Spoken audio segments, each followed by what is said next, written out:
ప్రపంచ బ్యాంకులు మొత్తం బంగారంపై ఫోకస్ చేశాయి. రోజురోజుకు గోల్డ్ ధరలు భారీగా పెరుగుతుండటంతో విదేశాల్లోని కేంద్ర బ్యాంకులు నిల్వలు పెంచుకునే పనిలో ఉన్నాయి. సాధ్యమైనంత అధికంగా బంగారం కొనుగోలు చేస్తున్నాయి. ఇతర కేంద్ర బ్యాంకులతో పోలిస్తే రిజర్వ్ బ్యాంక్ ఆఫ్ ఇండియా అగ్రస్థానంలో ఉంది. తాజా గణాంకాలు ఈ విషయాన్ని స్పష్టం చేస్తున్నాయి.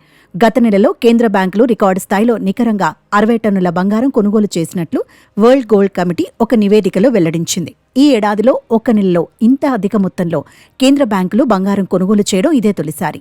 కేవలం భారత రిజర్వ్ బ్యాంక్ ఒక్కటే 27 టన్నుల బంగారం కొనుగోలు చేయడం మరొక ప్రత్యేకత.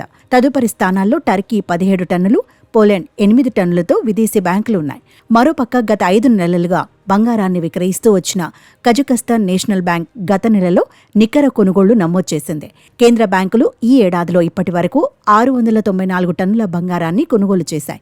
ఆర్బీఐ ఒక్కటే 77 టన్నులు సొంతం చేసుకోవడం విశేషం. టర్కీ 72 టన్నులు, పోలాండ్ 69 టన్నుల బంగారాన్ని కొనుగోలు చేశాయి. బంగారాన్ని కేంద్ర బ్యాంకులు అధికంగా కొనుగోలు చేయడం 2022లో కనిపించింది. అప్పట్లో ఉక్రెయిన్పై రష్యా యుద్ధానికి దిగటం దీనికి ప్రధాన కారణం. కానీ ఆ తర్వాత కొద్ది కాలానికి బంగారం కొనుగోళ్లు మందగించాయి. ఈ ఏడాదిలో మరీ క్షీణించాయి. కానీ అనూహ్యంగా అక్టోబర్ నెలలో పరిస్థితి మారింది. బంగారం కొనుగోళ్లకు కేంద్ర బ్యాంకులు ముందుకు వచ్చాయి.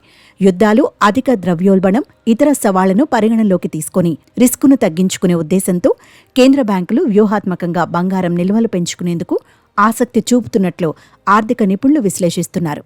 ప్రస్తుతం అంతర్జాతీయ మార్కెట్లో ఔన్స్ బంగారం ధర $2,650 దరిదాపుల్లో ఉంది. వచ్చే ఏడాదిలో ఇది $3,000 పెరిగే అవకాశం ఉందనే అంచనాలున్నాయి.